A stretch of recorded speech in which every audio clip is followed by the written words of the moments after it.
Lord, that we love you. More than anything. More than the troubles in this world. More than anything that we may be going through. We love you more than anything.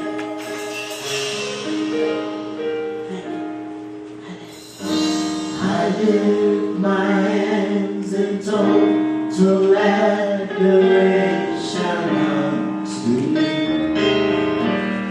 You reign on the throne, for you are God and God alone.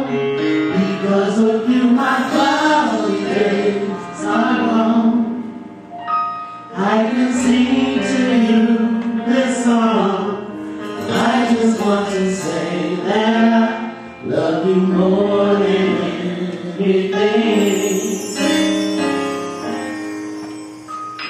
I lift my hands in total adoration unto you. You reign on the throne, for you are God and God alone. Because of you, my cloudy days are long. I can sing to you this song. I just want to say that I love you more than anything.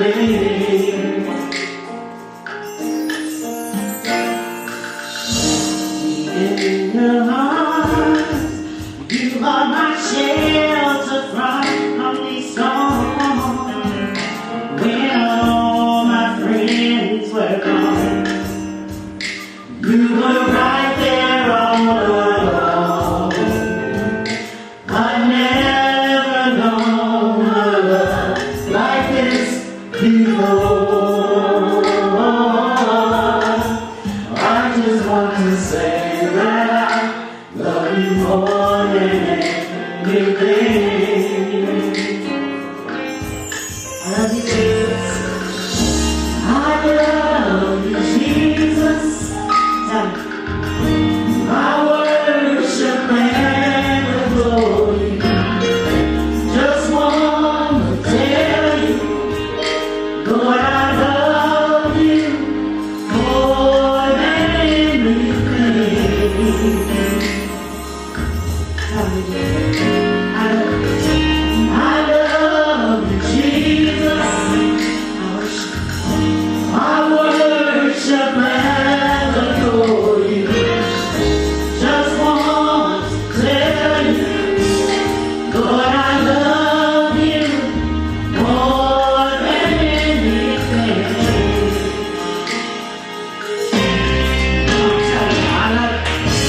I love you, Jesus. I worship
I was in the Old Testament. See, we believe in all the Bible.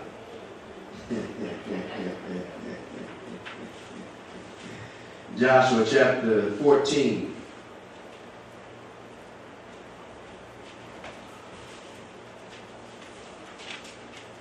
Beginning at the 6th verse. Joshua chapter 14, beginning at the 6th verse. If you have it, let me hear the church say amen. Amen. If you need a little bit more time, say, Pastor, I need a little bit more time. Amen. We can just talk about our everything. Amen. We just thank God for every moment, for every journey, for every challenge. He's your everything. Joshua chapter 14, beginning at the 6th verse. And the word of God reads, Then the children of Judah came unto Joshua in Gilgal, and Caleb the son of Jephunneh the Kenizzite said unto him, Thou knowest the thing that the Lord said unto Moses, the man of God, concerning me and thee in Kadesh Barnea. 40 years old was I when Moses, the servant of the Lord, sent me from Kadesh Barnea to espy out the land. And I brought him word again, as it was in my heart. Nevertheless, my brethren that went up with me made the heart of the people melt. But I wholly followed the Lord my God. And Moses sware on that day, saying, Surely the land whereon thy feet have trodden shall be thine inheritance, and thy children's forever, because thou hast wholly followed the Lord my God. And now, behold, the Lord hath kept me alive, as he said, these 45 years, even since the Lord spake this word unto Moses, while the children of Israel wandered in the wilderness. And now, lo, I am this day 85 years old. As yet I am as strong this day as I was in the day that Moses sent me. As my strength was then, even so is my strength now. For war, both to go out and to come in. Now therefore, give me this mountain, whereof the Lord spake in that day. For thou heardest in that day how the Anakim were there, and that the cities were great and fenced. If so be the Lord will be with me, then I shall be able to drive them out, as the Lord said. And Joshua blessed him, and gave unto Caleb the son of Jephunneh Hebron for an inheritance. Let's go before the Lord in prayer. O eternal Father, Lord God, we so humbly come before thy presence right now. Father, each one of us has our own unique challenges. Each one of us, Father, is sometimes just keep trying to press our way to make our way. Each one of us, oh God, deals with our own deficiencies as we deal with the struggles of life. But, oh God, allow thy word to fulfill its purpose on today. We open up our hearts to you, oh God, so each of us can receive exactly what we stand in the need of. Do what only you can do, oh God. Continue to prepare the hearts of your people. Father, hide me behind thy cross, so when thy people hear and see me, all they do is hear and see you, and you alone get the glory. And it's in Jesus' name that we pray, that the people of God say amen, say amen, say amen. I want to speak to you today from the theme of It's time to claim your mountain. All right. Amen. It's time to claim your mountain. Oftentimes when we hear the word mountain, it's often contributed to or thought of as something that you just gotta climb up. All the work that it takes. But I challenge you today to also understand that your mountain could be your goals in life. Come on, Pastor. Your mountains could be the dreams that you have. Yeah. Your mountains could be the aspiration that is placed in your heart for you to just be just a little bit more better today than you was yesterday. It is time to claim your mountain. What God has for you is definitely for you. In our text, we find Caleb speaking and talking with Joshua. He's now 85 years old. He's been through a lot in life. I believe if I was to pass this mic around, each one of us would have a story to tell. Amen. Some of us are right in the middle of one of our chapters in life. Yes, sir. Come on, Pastor. And even at the end of it. And here we have Caleb, been with Israel these many years, seen some come, seen some go, seen some good days, seen some bad days, stayed in there, hung in there. And now he's coming up to Joshua and he's saying, all the things that we've been through, everything that has happened in my life, I'm still trusting and believing in God. He's even identifying and saying that I realize you may look at me and you may see whatever it is you think that you see. But let me assure you that the same God that kept me then is the same God that is keeping me now. Right. Come on, Pastor. And the same God that told me that he would provide for me has a provision prepared for me. Amen. And he's saying, give me my mountain. It is my time. I've waited long enough and I'm ready to step into what God has for me. Right. Don't you know that God has a purpose and a plan for each and every one of you? And sometimes as we're going through life challenges, sometimes those plans can appear and seem to be fading faster and faster with each challenge and challenge that we come through in life. But I'm here to encourage somebody that God still has your mountain ready for you. Are you ready to claim it? No matter what you've been through, no matter what your age is, no matter how many bumps and bruises and scars that you have from life. Some of our life scars are not external, but they're internal. Those are some of the ones that take, it appears, the longest to heal. Because how can I put a Band-Aid on my broken heart? What Walmart can I go to and get something over the counter to fix this thing? I've been to doctor after doctor after doctor. And every time I go, he just give me another pill, and another pill. But don't you know that no matter what you've been through and no matter what is going on in your life, if God has made a promise, if God has revealed something to you, if God has shown you a vision, then he still has your mountain for you. Right. Caleb came in his time in his latter years, as one would think.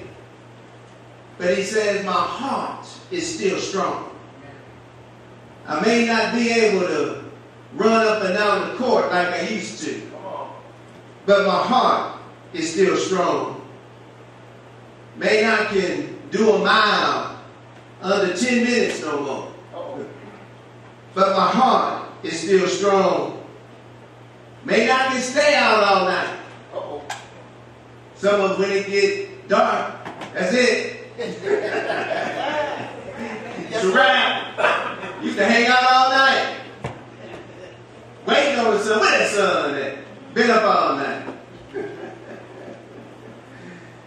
But don't you know that if your heart is still strong for God, then God still has your heart strong. No matter what you've been through, no matter what challenges you face, but you have to be ready to claim your mountain. You have to have the willingness and belief that whatever God needs to do in your life, that He will do it. Whatever it is that you may be lacking, He's going to provide. Whatever or whoever needs to be added or moved over, then God's going to do it on your behalf. Thank you, Jesus. You have to believe, despite the challenges that you deal with. And Caleb believed. And he said, give me my mountain. It is my time. Don't worry about what God gonna do. Just give me what God said is mine. I want to talk to you today on how to claim your mountain. How to claim your mountain, because I believe sometimes some of us, we're walking around what we're supposed to be claiming. You got it right there in front of you, and you just keep walking by saying, God, when? When is my time, God? When is my time to do this? Or when is my time to have that? Or when is my time? And God, sometimes I believe, just waiting on us to say, now is my time. This is my hour. This is my season. You know, we've gotten so used to saying that we're waiting on the season that we just think that we're always waiting on the season to happen. And one thing that I've learned in my short 51 years of life is that if you keep waiting and waiting and waiting, it may pass you by. But I want to talk to you on how to claim your mountain. Number one, don't let problems hinder the promise. Don't let problems hinder the promise. 2 Corinthians 1:20, the Bible says, for all the promises of God find their yes in Him. All the promises of God find their yes in Him. Caleb and Joshua, they were set out on a mission to go and look. Now watch this. Not just at a place, not just Canaan, but it struck me when I was studying this is that God sent them to go look at His promise. You listening? God sent them to go look at His promise. So when they was going there, they was believing. Else they would never have left.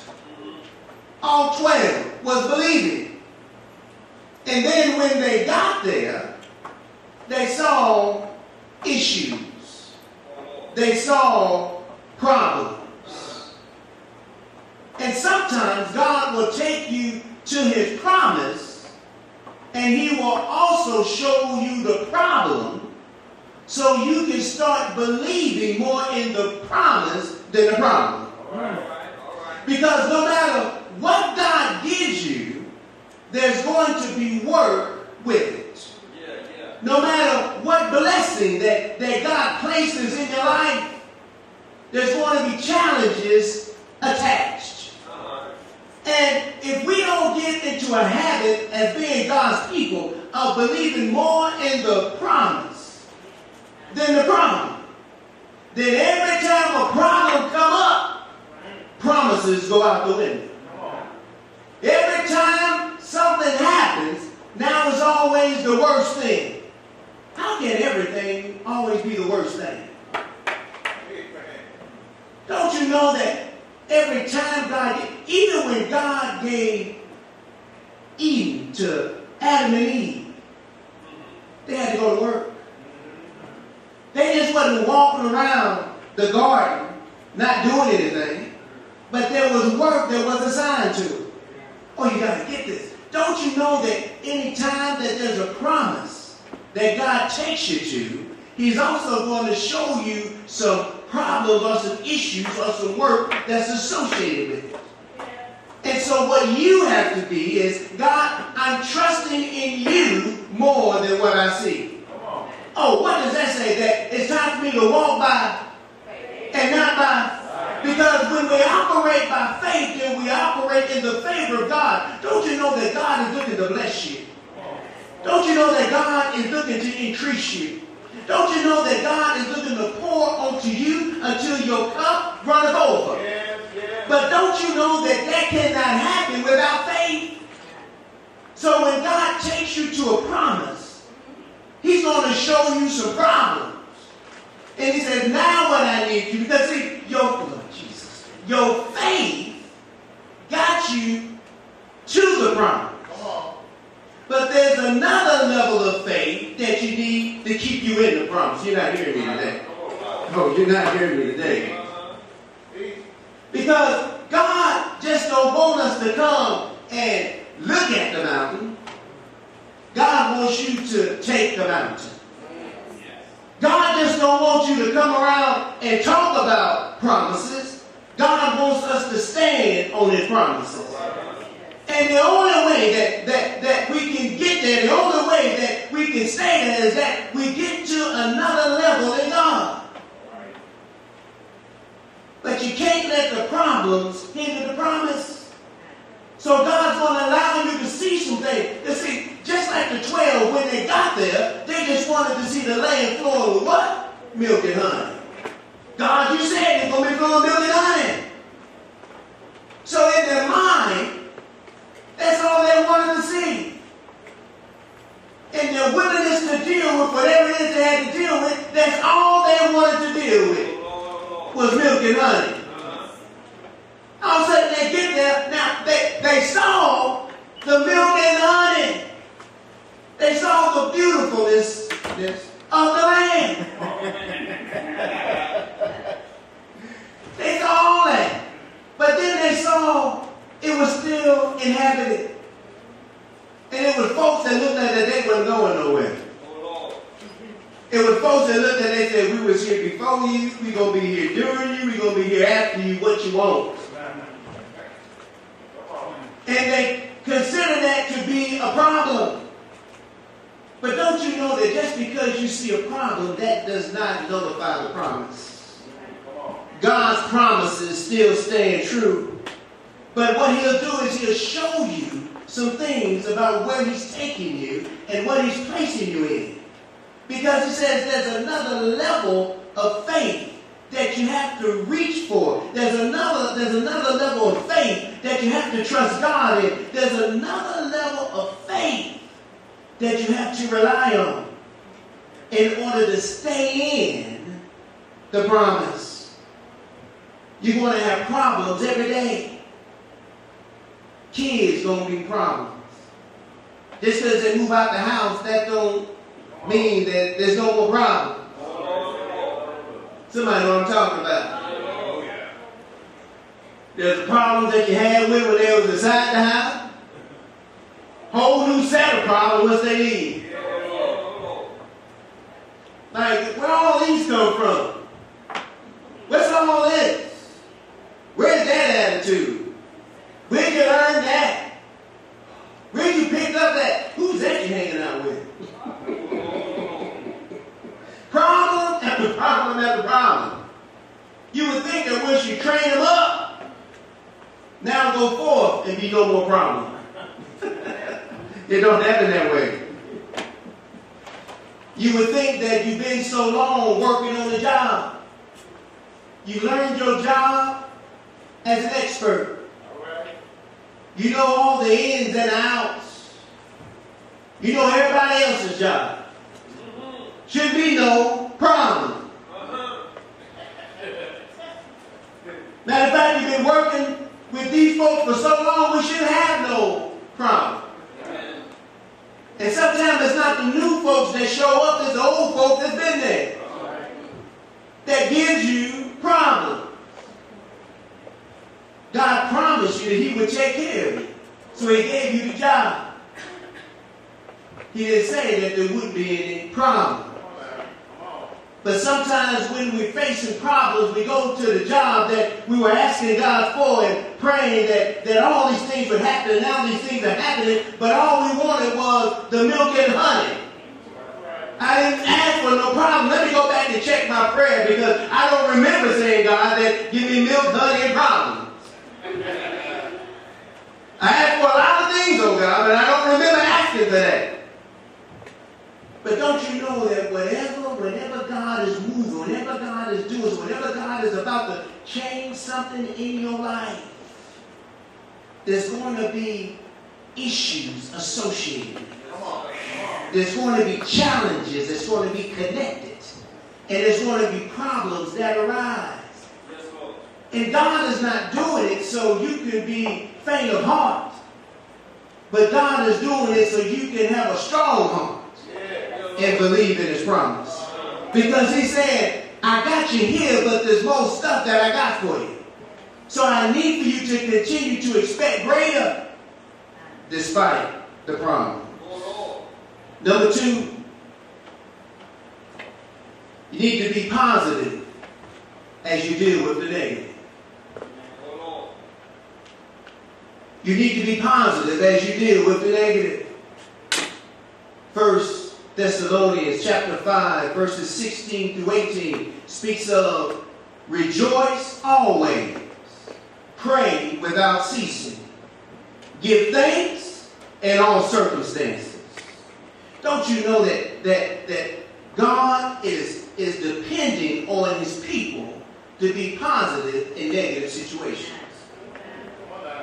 He's hoping that no matter how negative it gets, that his people will remain positive. Now, 12 of them went out there to take a look. 12 came back. 10 of them had a negative report. What the negative report did was it discouraged the people from going into the promise that God had for them. The mere words, the nonverbal communication, the way their eyes looked, the words that they chose to use. The Bible says that their heart melted. That means at one time they had a strong heart. And now because they came back being so negative, that once when they were glad, now they're sad. And don't you know that you have the power? God has given you power in your words. And you can either charge it with positivity, or you can allow negativity to exist in the things that you say and do. Don't you know that when you're negative, it creates negativity? This ain't math and algebra where you multiply 2 negatives. Oh, I lose you there. That you multiply 2 negatives, what you get? Positive. Oh, amen. So when you multiply 2 negatives, you get positive. No, in life, 2 negatives make more negative. The more negative you get, the more negative you'll be. And when you call up other negative folk, they ain't coming home to learn algebra. And they don't want no homework. Y'all just gonna be negative to death. You ever walked into a room and folks talking, you can just feel the negativity? Man, what happened? What's going on in here? Jesus. That's negative.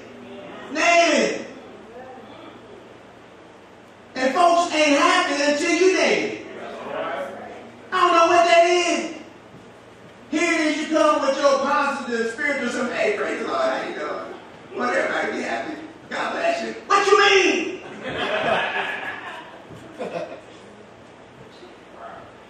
Let me tell tell you what's really going on. See, you don't know. Let me break it down to you. And you know, folks got to spice things up. It ain't never, they don't never serve it up often like it's supposed to be. It ain't negative enough. It ain't spicy enough.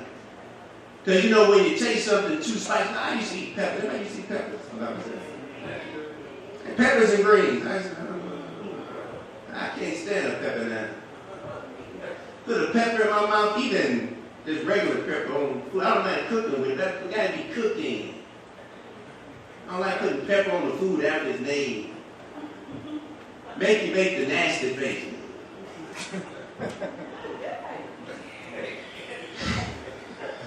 And that's what folks want you to do. They want to get so negative until you make the nasty face. That's when they know, okay, now you come on in here. You come on hang around with it now. We can let you in first. Had to make sure. Because when folks try to stay negative, you're going to make them mad with your positive self. When folks want to stay in the dark, you turn the light, hey, turn that light on. I can't see. I got my night vision on. I don't want to get adjusted back to the light.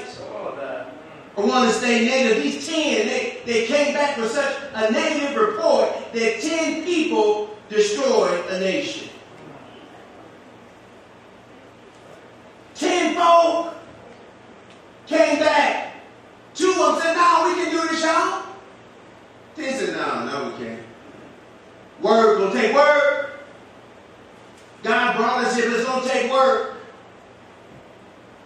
God delivered us from all this, but there's still work to do. No, we can't do it. Just tired. Tired. What you supposed to do when you get tired?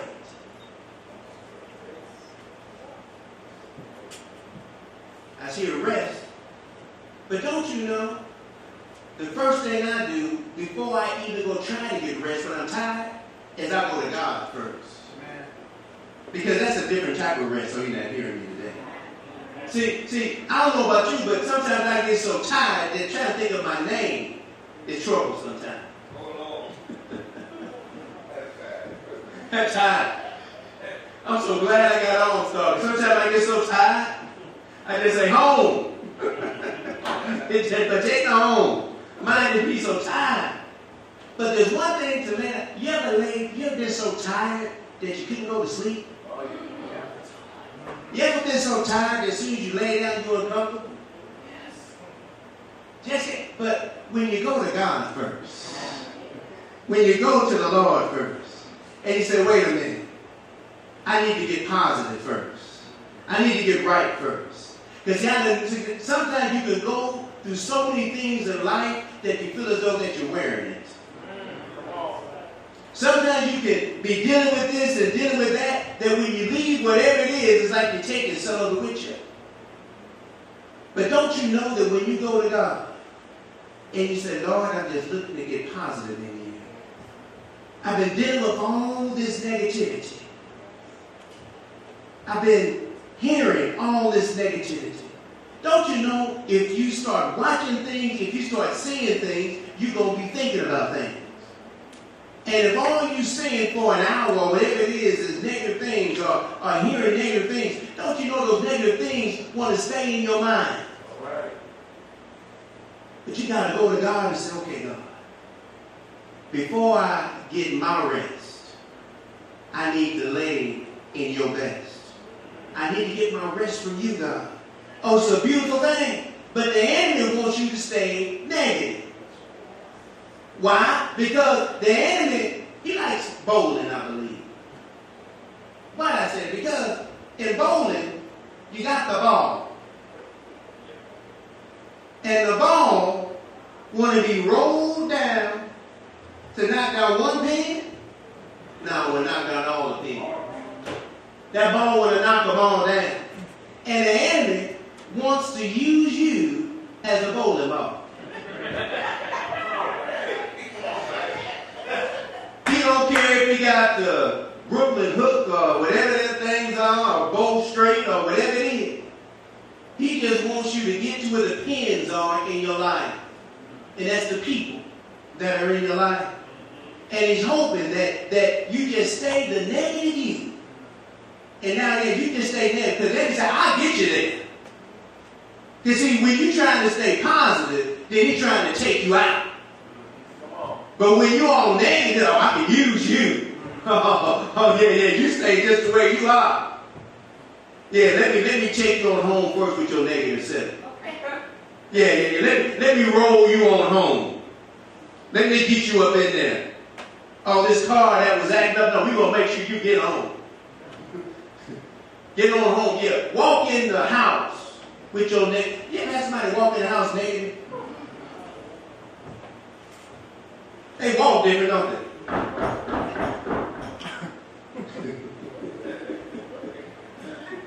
Then y'all got basements.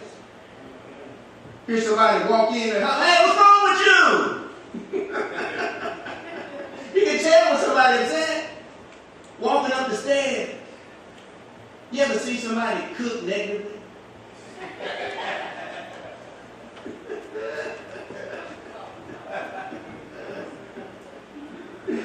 Yeah, preparing the food on either side. You ever had your kids come home and they come in the house negative? What's wrong? Nothing. You better watch how you're talking to me. Make you get negative. But the enemy just hoping that God's people say, you can't help but go through some negative times in your life. Anybody say that they've never experienced any negative, then I'm concerned. I'm concerned about you. I'm concerned about you. Because the devil must be really using. Because anytime that you are trying to live your life for the Lord, you are going to meet opposition. You are going to meet challenge. You are going to meet a force that sometimes will just trouble your spirit soul. But the key is not to stay negative. The key is to say, no, devil, I don't feel like playing with you today. I'm not going to allow you to use my life to mess up another life. I'm not going to allow you to use my words to crush somebody's spirit. I'm not going to allow you to make my body become a negative instrument. So as soon as I walk in, they can see the negativity all over my face. No, I'm tired. Matter of fact, I played with you, devil, long enough. I'm not playing with you anymore. When you feel as though that you're getting so negative that is changing your spirit, that is changing your thoughts, that is changing the way you speak, it's time to get positive. And it's time to go to God and say, Father, remove anything that is not like you. Oh God, I just turn my whole life over to you. I turn this situation over to you. And you know, if you truly turn it over to the Lord, then what you're giving them is the negativity. Now here's the thing. Stop asking for it back once you get close to whatever that destination is. Because sometimes we be driving or doing something and we give it to God and we do all that, and then when I get close to the person, now God, can I borrow the negativity back real quick?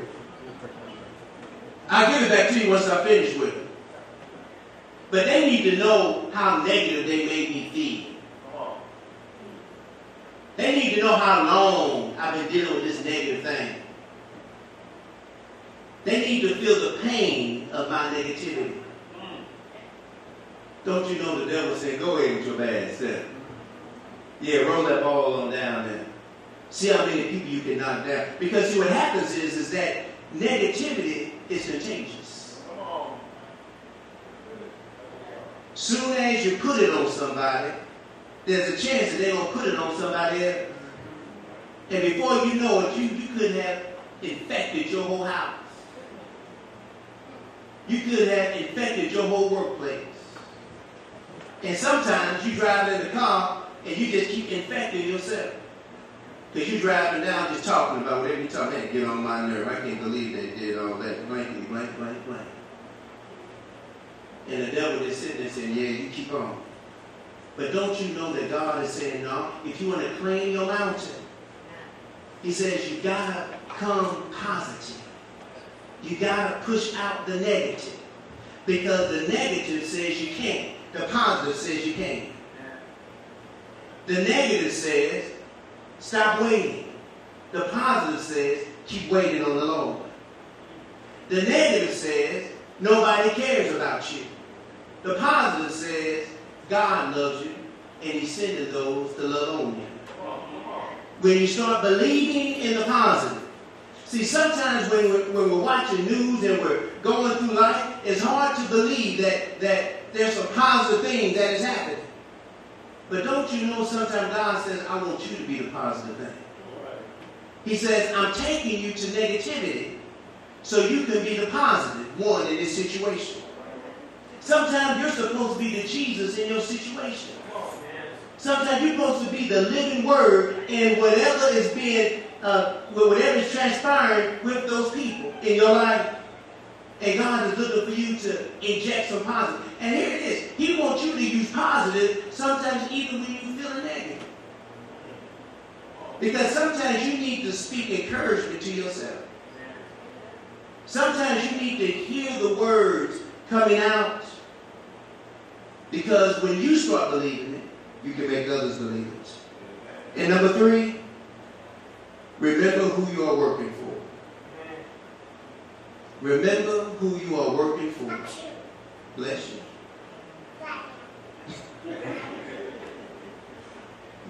1 Corinthians chapter 15, verse 58, the word says, therefore, my beloved brethren, be ye steadfast, unmovable, always abounding in the work of the Lord.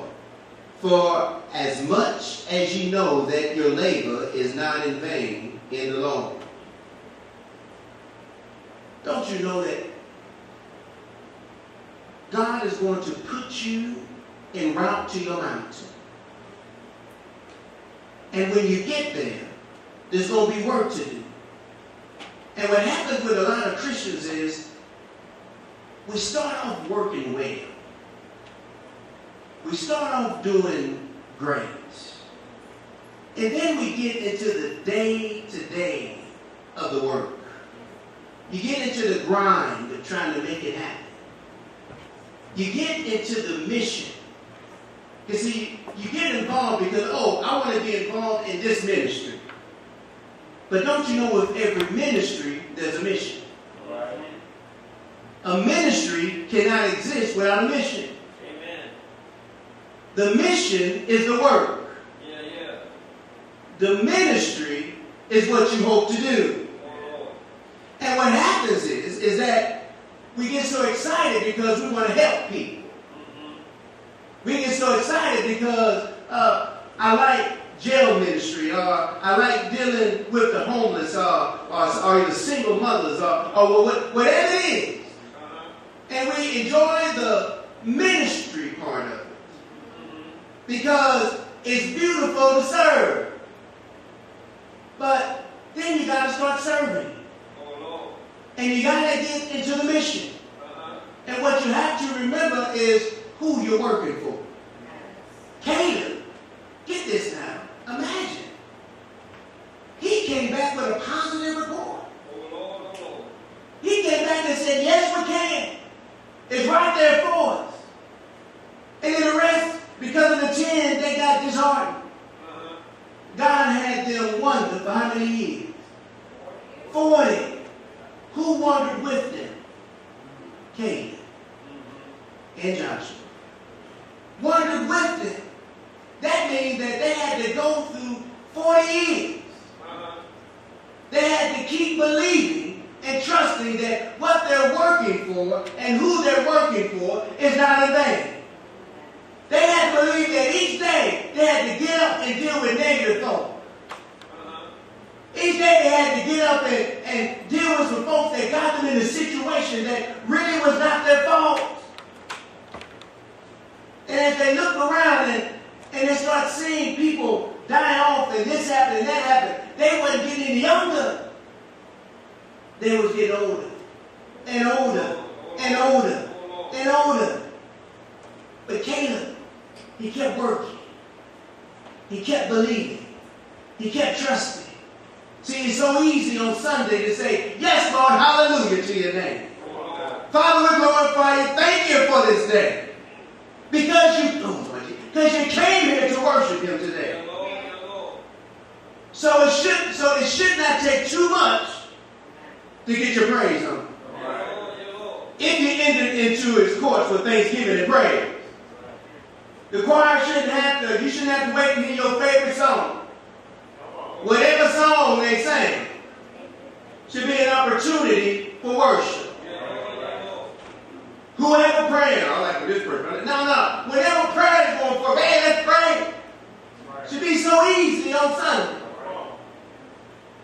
Oh, but then Sunday night comes. We ain't got the Monday. Sunday night comes. Some of us just thinking about going into work the next day changes your whole thought process. You was all right while the sun was up. Soon as the sun started going down, you get different feelings. Then you start looking at the clock and start getting mad. Man, look what time it is. Then Monday comes. Then you gotta go to work. You done stayed up a little late and somebody called, something happened. Sometimes you watch the show that you said, I'm going to try to finish this show out. Now it's 11, 12 o'clock. Then you're hungry, then you make you something to eat. Now you're up, and then the alarm clock go off. Now your body's tired. Gotta go to work. Let's say it's December, January. Not only do you gotta go to work, so you gotta go and shovel and get your car. That's right, snow's coming back. You gotta get your car out of the snow. Your whole attitude is now changed. And now you're just upset and angry, frustrated. Feet cold, hands cold, car cold. Because you knew you should have got that automatic starter. But you didn't do it. But don't you know that when you start to remember, no matter what it is that you're doing it for the Lord. When you start to remember that, God, I'm doing this to glorify you. When you don't need nobody else around you to do something to glorify God for. Because see, some folks, they don't act like they're glorifying God until folks are around. But when you can just say, God, I'm doing this for you. Lord, because you're watching, I want to be the best I can for you. So whatever it is that you got for me to do, I'm going to always do it like I'm doing it for you. I can see Caleb year after year after year waking up, looking at this and dealing with this because those folks knew that they were at the beginning of their blessing. But because they allowed themselves to get discouraged, they allowed their hearts to melt. Now they're upset. And now you have to deal with these upset people every day. And some of us got to deal with some upset folks every day. Every day. No matter how much love you show them, they just keep on showing out. But that's when you got to remember who you're working for. That's when you got to remember, Lord, this is all about you. Father, this has nothing to do with me. You give me an opportunity to be a person who represents Christ in my life. Caleb understood who he was working for. Caleb understood that he had to stay positive. Caleb understood that no matter what the issue was, he couldn't let the problems hinder the promise. Caleb understood that his mountain was still there for him. I ask you today, what goals do you have in life? What goals do you truly have in life? I don't mean other people's goals. Your goals. What things have you said, yes, this is what I need to be working on. This is what I need to be doing. And then you have allowed other things to come in. Not saying that those other things was bad things, but you allowed other things to come in and you started working on this and working on that and doing this and doing that. And you lost sight of your mountain. of that goal, of that desire, of that dream, of that purpose. And then sometimes we think, well, I should have did it when I was this age. Oh, I should have did this 5 years ago. Oh, if only I would have did it when such and such was still alive. But don't you know God still has you alive? And God still has the promise for you. But the question is are you ready to claim Him out? Are you ready to say, Lord, here I am. I've been beat up, and sometimes I beat myself up. What I have, or what I used to have, I don't have now. Or what I have now, I've never had before. And whatever I am, wherever I am, I'm ready, God, to start claiming my mountain. I believe everybody in there has a goal that they need to re-identify in their lives. I know I do, and I have. That's where this message is coming from, because this was for me. There's a goal, there's things that God has shown me. He showed me about this church that I had to get reestablished. There's some things that He's given me about each ministry here. There's a work that is needed. There's a work that is needed inside and outside of this church. And I tell you, I got so busy before doing all these things, touching all these things, and great things was happening. But the Spirit dealt with me. He said, but what did I give you to do?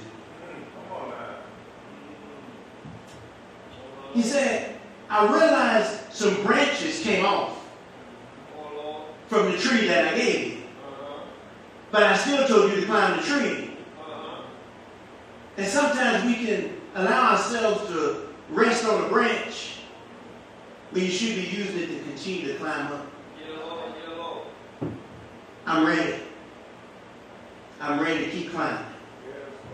I'm ready to claim my mountain. 51, some people call that young. This morning when I got out of bed, I didn't feel young. But the heart is still strong. This heart has been through a lot of things. Some of you know that. The heart is still strong. But I've seen some things over the past few days. I've seen God's promise. I see the problems, but they're not bigger than the promise. And I'm here to tell you today, people of God, what mountain did He show you? It's time to claim it. So I claimed it. I've claimed it. I've claimed it. And in claiming it, I'm going to tell you there's some things I had to let go. There's some things I had to let go. I'm having conversations tomorrow to tell some folks, I got to let this go. I got to let this go. I done held onto this branch. Because see, sometimes what happens is that you be climbing and then you see that some people need some help on this branch. So you go out there to the branch. You'll go out there to the branch and you look to help because you want to help because you want some fruit to come from it so they can be nourished. But you got to be careful not to linger too long. Because there's still a mountain that God has for you. There's a mountain that God has for this church. And every member, every person that's associated to it. And we're going to get there. We're going to get there. We're going to make strides like we've never made strides before. And I'm excited about it.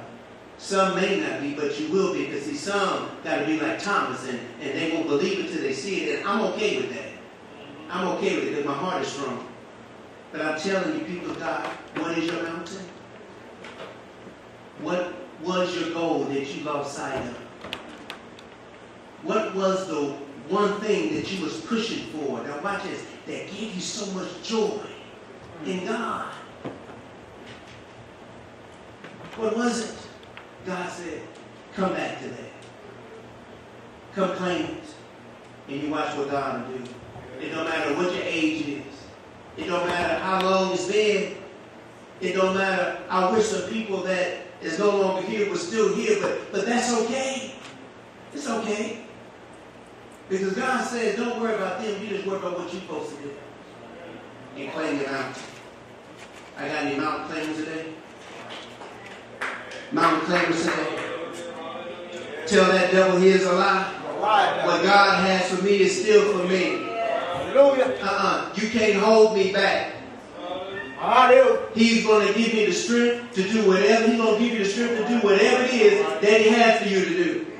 And you're going to have your doubters. You're going to have your naysayers. You're going to have this, it seems like a whole nation that's going to come up against you.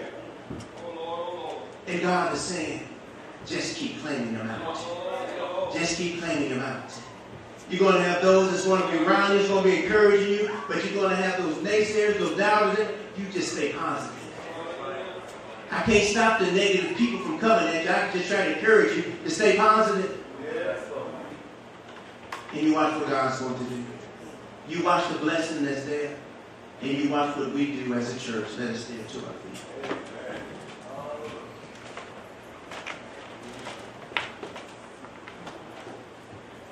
I'm excited. I'm excited today. I'm excited for God's people. He flooded me with visions, with an understanding, with a greater purpose.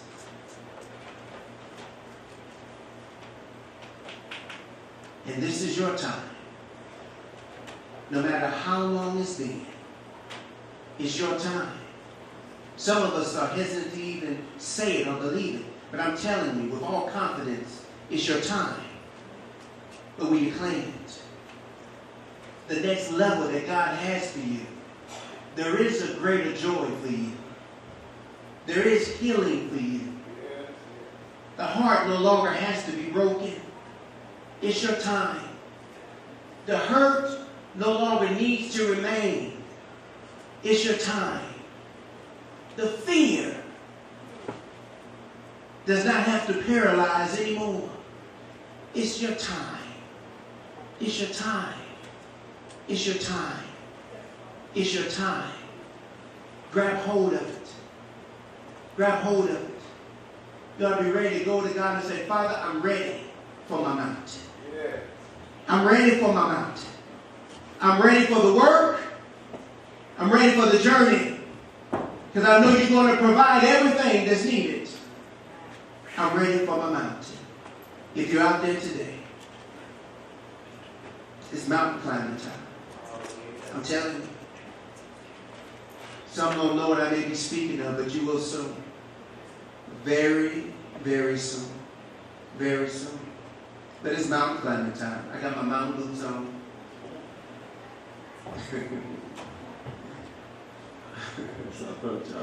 I'm ready. My hands are ready. My vision is ready. My heart is ready. My effort is ready. And if you're ready to grab hold of what God has for you, and you don't know the Lord Jesus as your personal Savior, then the doors of the church are open. We invite you. We invite you this day. We invite you this day